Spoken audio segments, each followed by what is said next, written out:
Hello everyone, welcome on biology plans. And guys, आज हम बात करेंगे सीड जो कि बहुत ज़्यादा इंपॉर्टेंट पार्ट होता है एंजियोस्पर्मिक प्लांट का। उसके बारे में 20 वेरी इंपॉर्टेंट क्वेश्चन और सभी क्वेश्चन जो कि आपके पीजीटी और असिस्टेंट प्रोफेसर के जो एग्जामिनेशन में आए हुए हैं उन सब का कलेक्शन है ये। और कुछ डिफरेंट बुक से सीड के बारे में जो इन्फॉर्मेशन हो सकी उस पर जो क्वेश्चन बने वो क्वेश्चन हैं। तो गाइज, पहला क्वेश्चन हम देखते हैं जिसमें बात करता है कि seed is defined by Gardiner as, मतलब ये झारखंड असिस्टेंट प्रोफेसर एग्जाम से पेपर है ये वाला क्वेश्चन, जिसमें गार्डनर जो कि प्लांट फिजियोलॉजिस्ट हुए उनके अकॉर्डिंग सीड की डेफिनेशन की बात करेगी। 3 डेफिनेशन दिए हैं। गार्डनर के अकॉर्डिंग कौन सी डेफिनेशन है? पहला है कि meristematic axis associated with the storage tissues enclosed by a series of membranes. देखिए, काफ़ी अच्छी डेफिनेशन है ये। Meristematic axis associated with storage tissue enclosed by series of membranes. हाँ, ये डेफिनेशन तो है बट गार्डन के अकॉर्डिंग है, ये इंपॉर्टेंट है।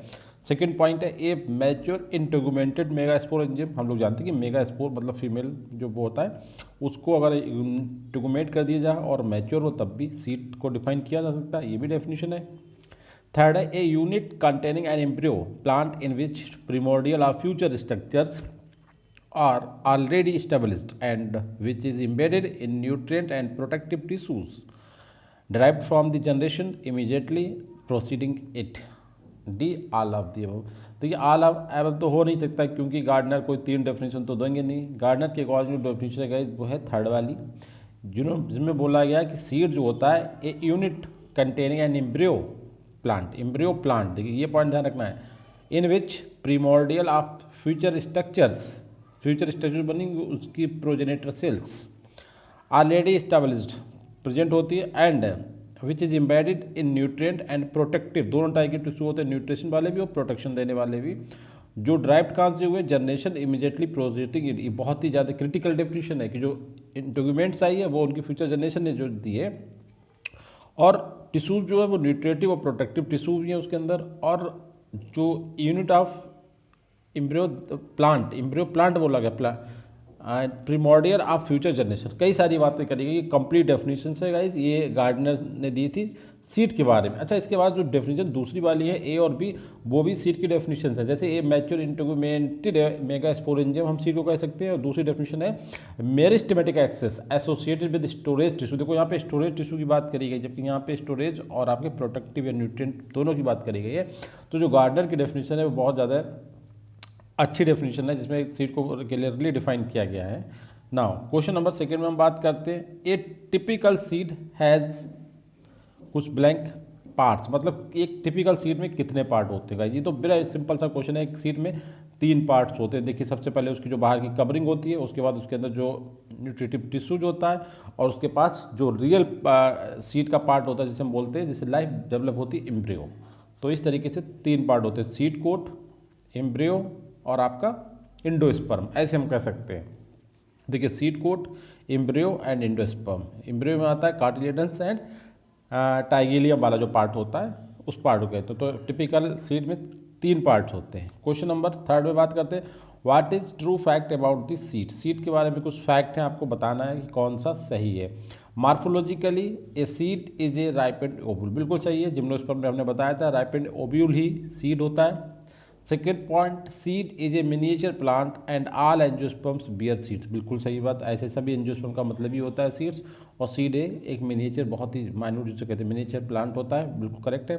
थर्ड है ई सीड इनक्लोजेज ए इनएक्टिव एम्ब्रियो। हाँ, सीड के अंदर एक इनएक्टिव एम्ब्रियो होता है, क्योंकि जब वाटर ऐड किया जाता है सीड में तब वो एम्ब्रियो जो होता है वो जर्मिनेट होता है, मतलब एक्टिव होता है। सीड के अंदर एक एम्ब्रियो तो होता है पर वो इनएक्टिव कंडीशन में होता है। And D all of the भाई, तो करेक्ट आंसर आपका डी, बिल्कुल सही बात है।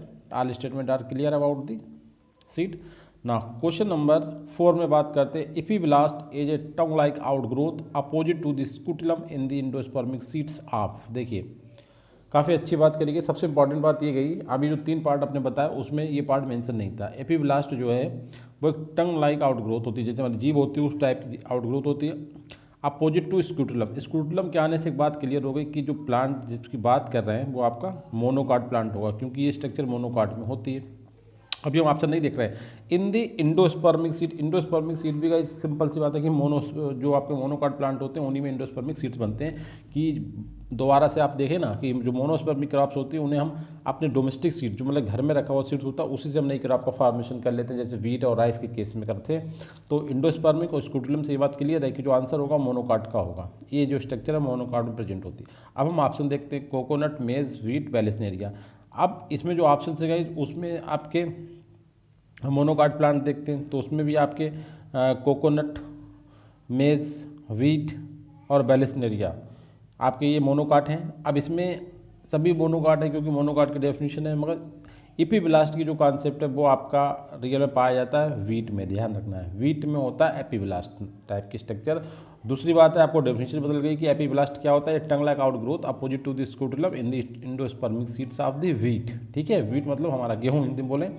नाउ सीड का एक टेस्ट करा जाता है, कोई भी सीड हम जब उससे पहले ग्रो करते हैं तो एक उसका वायबिलिटी टेस्ट किया जाता है। तो इन्होंने यहाँ पर डेफिनेशन पूछ दी, व्हाट इज वायबिलिटी, मतलब उसकी जो जीविता होती है वो क्या चीज़ होती है। Reliability period of the seeds, germinating capacity of the seeds, storing capacity of seeds, none of the guys. तो वायबिलिटी टेस्ट हम करते हैं उसकी जर्मिनेशन कैपेसिटी देखने के लिए। करेक्ट आंसर आपका बी, मतलब वायबिलिटी का मतलब होता है जर्मिनेटिंग कैपेसिटी, ना कि स्टोरिंग कैपेसिटी ना liability capacity. Germinating capacity of the seed को हम बोलते हैं ना। क्वेश्चन नंबर 6 में बात करते हैं, in which are the following is true fact.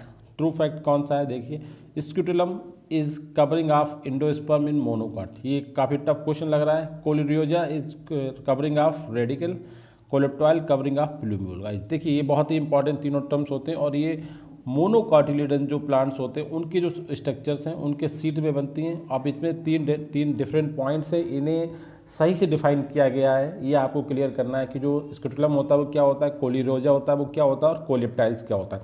तो इस क्वेश्चन में काफ़ी सारी इन्फॉर्मेशन हैं। देखिए कोलेप्टाइल इज है, ये ऐड हो गया, ये ध्यान रखना है। तो स्क्रूटिलम जो होता है वो कवरिंग ऑफ इंडोस्पर्म, इंडोस्पर्म का मतलब होता है जो न्यूट्रिटिव टिश्यूज होता है सीड के अंदर उसे इंडोस्पर्म कहते हैं। उसके चारों तरफ जो कवरिंग होती है, मतलब इंडोस्पर्म का मतलब क्या होता है न्यूक्लियस, और न्यूक्लियस के चारों तरफ जो कवरिंग होती है उसको जो मेम्ब्रेन्स होती है दैट मीन्स स्क्रूटिलम कहलाती है। और बिल्कुल सही बात है, और मोनोकाट में होती है, डाइकाट में नहीं होती। सेकंड पॉइंट है कोलियोरिजा जो होती है वो रेडिकल जो सबसे पहले बाहर आता है सीड की जनरेशन के दौरान उसकी कवरिंग होती है कोलियोरिजा। एंड कोलेप्टाइल बोला जाता है जो प्लूम्यूल्स होती है गाइस जिससे सबसे पहले स्टेम वाला पार्ट बनता है उसकी कवरिंग को हम बोलते हैं कोलेप्टाइल्स। तो प्लूम्यूल्स, रेडिकल और एंडोस्पर्म के ऊपर पाई जाने वाली 3 डिफरेंट कवरिंग के नाम हैं और जो बिल्कुल सही से अरेंज है। स्क्रूटिलम एंडोस्पर्म की कवरिंग कहते हैं, कोलिरोजा रेडिकल की कवरिंग कहते हैं, कोलेप्टाइल हम प्लूम्यूल की कवरिंग को कहते हैं। तो ये तीनों फैक्ट जो है वो बिल्कुल ट्रू है। करेक्ट आंसर आपका डी। क्वेश्चन नंबर 7 में बात करते हैं, in which are the following is true about the conditions, मतलब external factors of the germination. Germination के बारे में एक्सटर्नल कंडीशंस हैं, आप देखते हैं कौन सी बात सही है। पहला पॉइंट है water is of primary importance. देखिए क्वेश्चन को समझिए लिखा हुआ क्या। अगर प्राइमरी इंपॉर्टेंस ऑफ जर्मिनेशन अगर बोला जाए एक्सटर्नल फैक्टर में, प्राइमरी इंपॉर्टेंस किसकी, ऑक्सीजन की, वाटर की या टेम्परेचर की। गई तो प्राइमरी इंपॉर्टेंस जो है वो वाटर की, आपको ये ध्यान रखना है। प्राइमरी इंपॉर्टेंस वाटर की होती है। और इसेंशियल इंपॉर्टेंस की अगर बात करा जाए, एसेंशियल इंपॉर्टेंस की बात करा जाए तो उसमें ऑक्सीजन आएगी। और जो ऑप्टिमम टेम्परेचर चाहिए होता है, ऑप्टिमम टेम्परेचर, ठीक है, ये मतलब ये नहीं टेम्परेचर कहाँ से कहाँ तक हो जाएगा, मतलब सबसे most suitable temperature for the germination वो आपका है 25 टू 30 डिग्री सेंटीग्रेड। जैसा हम एंजाइम के लिए बात करते हैं ना 35 टू 35 कहते हैं, ऐसे हम जर्मिनेशन की जो ऑप्टिमम टेम्परेचर है वो 25 से 30 है। और देखिए वाटर और अपना ऑक्सीजन की जो टर्मिनोलॉजी है उस पर ध्यान दीजिए। Water is a primary importance और ऑक्सीजन इज एसेंशियल। पॉइंट ध्यान रखना, कहीं वाटर एसेंशियल कर दो ऑक्सीजन प्राइमरी इंपॉर्टेंस कर दें तो ये भी आपका फैक्चुअल हो जाएगा।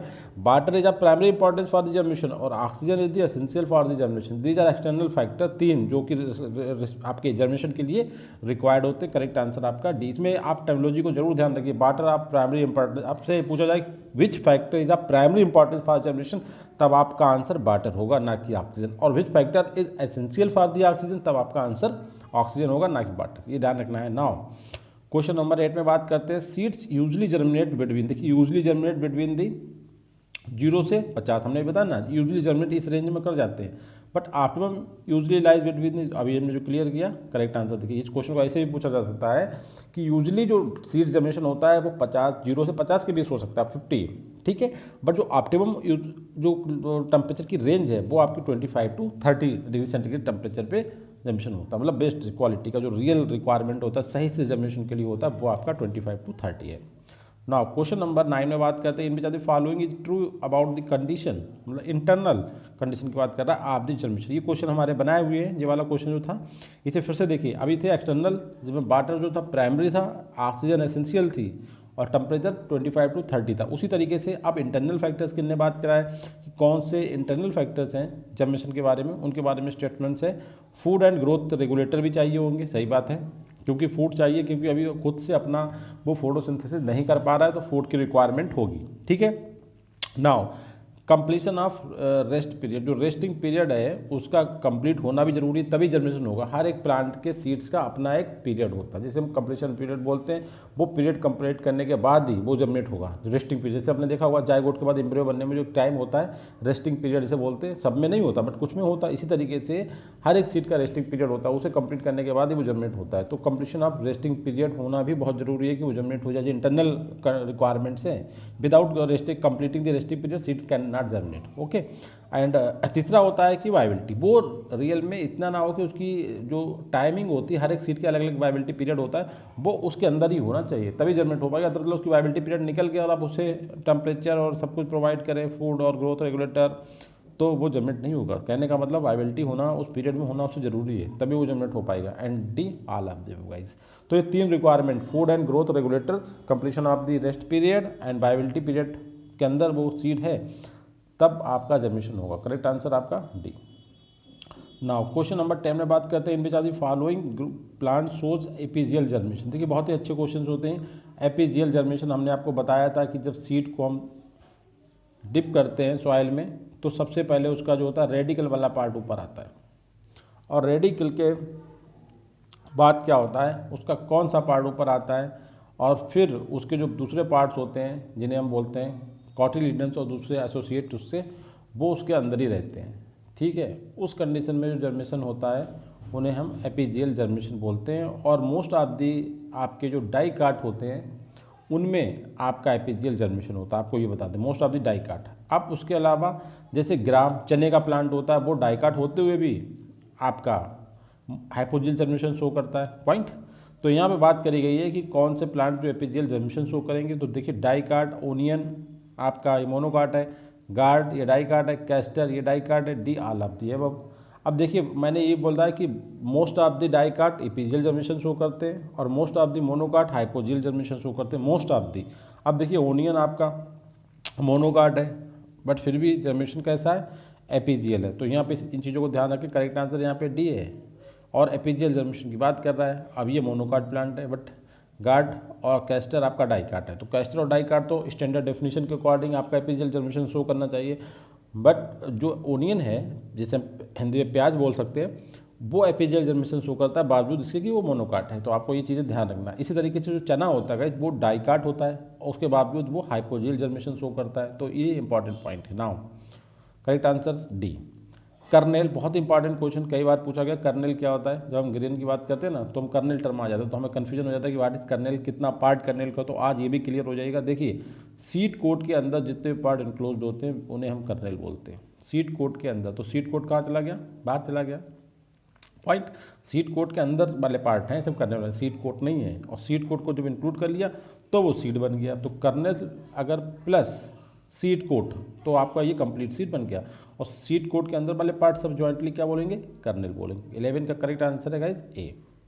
नाउ क्वेश्चन नंबर 12 का बात करते हैं। Tegmen is a part of. Tegmen देखिए आपको दो बता दें, सीड के 3 पार्ट थे, ठीक है। सीड कोट, आपका एम्ब्रियो और एंडोस्पर्म। तो सीड कोट वाला जो पार्ट है गाइज ये 2 पार्ट में डिवाइडेड है, ठीक है। जो आउटर कवरिंग है वो 2 पार्ट में डिवाइडेड, एक उसके अंदर वाला पार्ट होता है पेपरी पार्ट है, उसे हम क्या बोलते हैं, उसे हम टैगमेन बोलते हैं। तो कहने का मतलब है tegmen is a part of. तो ये सीड कोट का पार्ट है गाइस, ध्यान रखना है, ठीक है। एम्ब्रियो का पार्ट नहीं, एंडोस्पर्म का पार्ट नहीं, जो थिन पार्ट होता है सीड कोट का उसे हम कहा जाता है इंटरनल पार्ट को टैगमेन। करेक्ट आंसर आपका ए, बहुत ही इंपॉर्टेंट। अब देखिए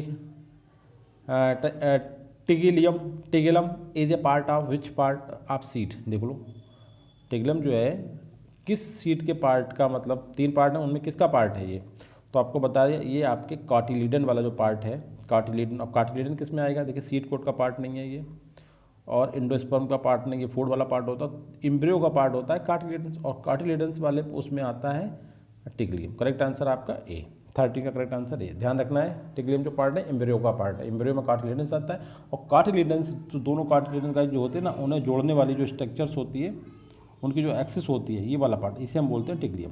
ध्यान रखना है आपको।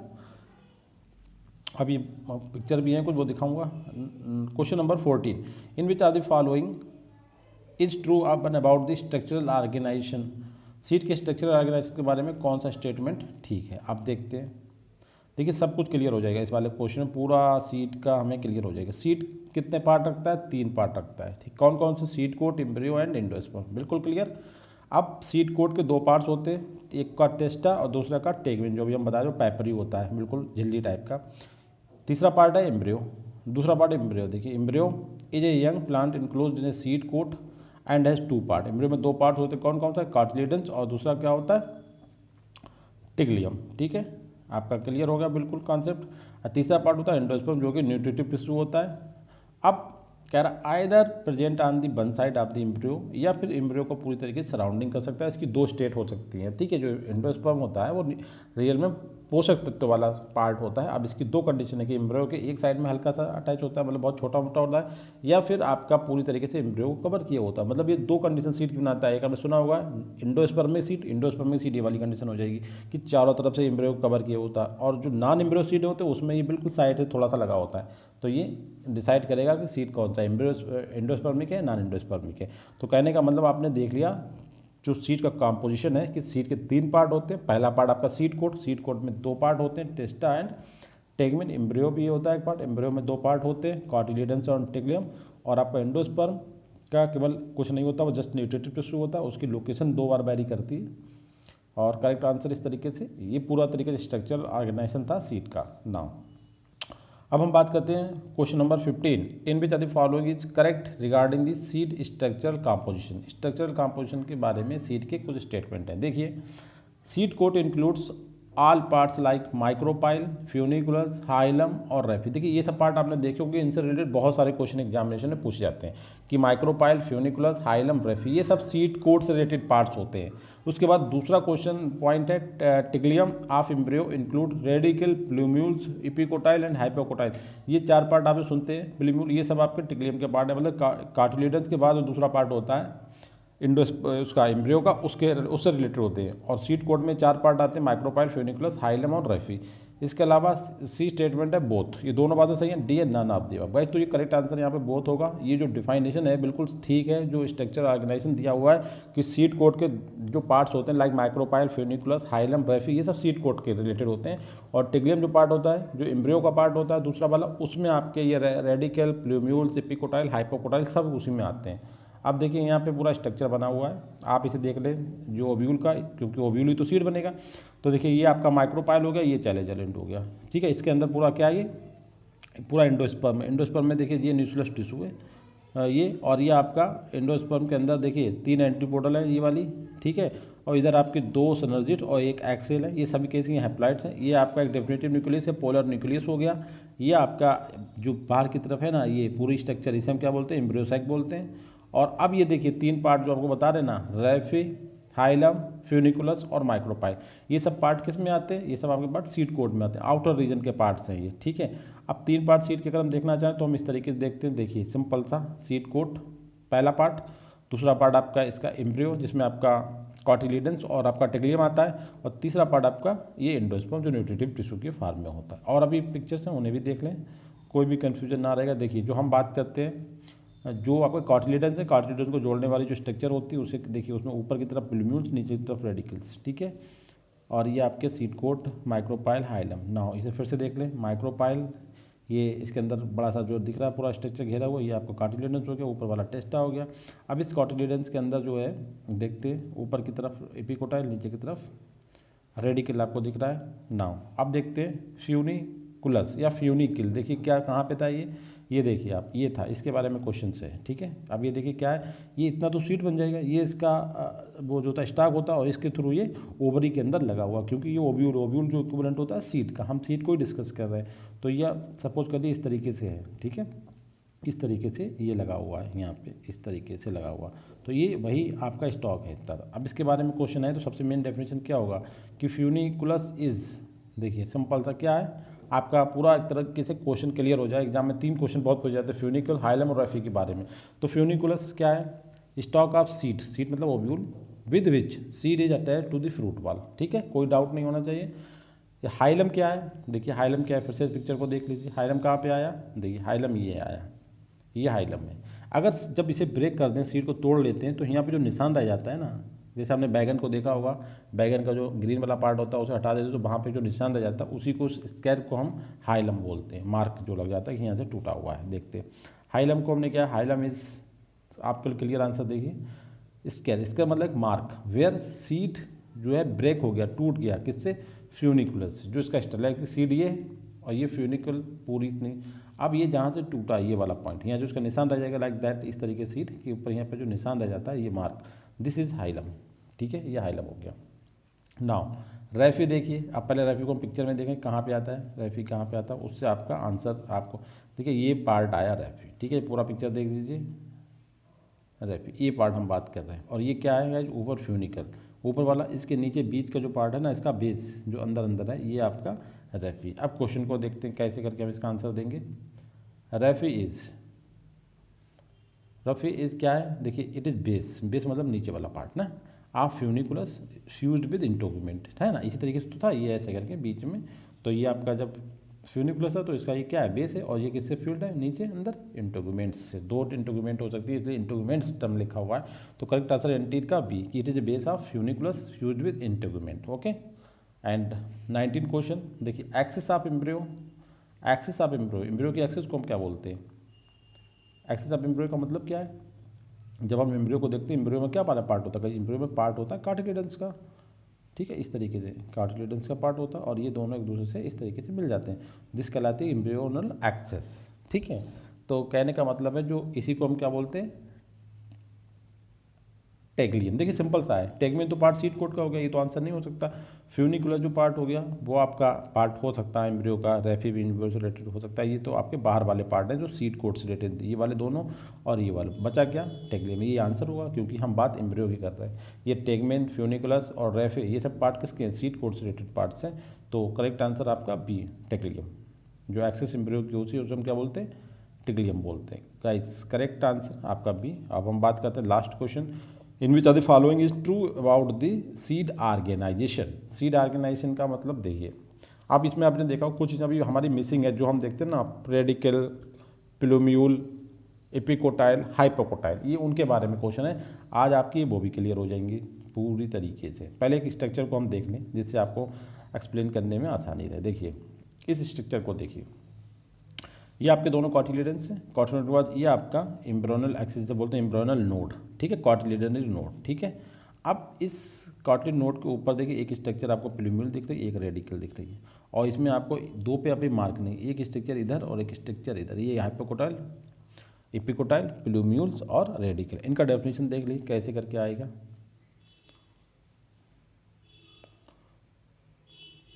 Radical is the one point of the tigellum, मतलब ये टिग्लियम जो आपका एम्ब्रियो का पार्ट है, ठीक है, जो एक्सिस है उसका एक एंड जो पॉइंटेड होता है उसे हम रेडिकल बोलते हैं। आपको क्लियर हो गया, ये किस रेडिकल कहाँ से आता है, एम्ब्रियो वाला पार्ट है, एम्ब्रियो के 2 पार्ट में से जो एक पार्ट होता है एक्सिस वाला, ठीक है, जो दोनों एम्ब्रियो को जोड़ने वाली जो एक्सिस होती है, ये कार्टिलेडनरी एक्सिस बोलते हैं, उसे हम टिग्लियम में टर्मिनोलॉजी दी गई, उसका जो रेडिकल पार्ट होता है वो एपिकल वाला 1 पॉइंट पार्ट होता है। क्लियर है बिल्कुल, जो कि कार्टिलेडन से बाहर निकला हुआ होता है, बिल्कुल सही डेफिनेशन। दूसरा पॉइंट है देखिए, एक पार्ट तो ये हो गया, दूसरा पार्ट है part of tigellum between the cotyledonary node और प्लूम्यूल के बीच का जो पार्ट होता है उसे हम क्या बोलते हैं, एपिकोटाइल बोलते हैं। देखिए कॉटिलिनरी नोड और प्लूम्यूल के बीच का जो पार्ट वो एपिकोटाइल कहलाता है, क्योंकि एपिकोटाइल सब देखा प्लूम्यूल से एपिकोटाइल, ठीक है, ऊपर वाले पार्ट। उसके बाद part of tigellum between the cotyledonary node and radicle called hypocotyl, ठीक है।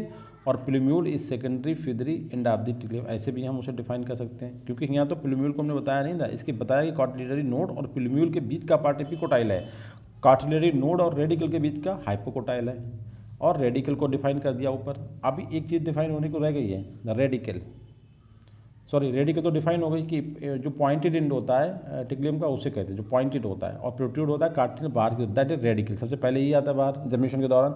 और इसमें कार्टिलेटरी नोड और प्लूम्यूल के बीच का पार्ट एपिकोटाइल हो गया, कार्टिलेटरी नोड और रेडिकल का पार्ट जो होता है हाइपोकोटाइल हो गया, सब चीज़ डिफाइन हो गई। बट अभी प्लूम्यूल को मैंने डिफाइन नहीं करा है। प्लूम्यूल जो होता है वो सेकेंडरी फीदरिंग एंड ऑफ द टिग्लियम, कहने का मतलब जो फीदरी एंड होता है, ठीक है, कमज़ोर सा वीक सा जो टिग्लियम का एंड होता है वो आपका प्लूम्यूल्स कहलाता है, और जो पॉइंटेड हार्ड वाला एंड होता है वो आपका रेडिकल कहलाता है। फिर कार्टिलेटरी नोड और प्लूम्यूल के बीच आपका एपिकोटाइल, और कार्टिलेटरी नोड और रेडिकल के बीच का पार्ट हाइपोकोटाइल होता है। करेक्ट, आपका सब एक चीज़ क्लियर हो गया आज।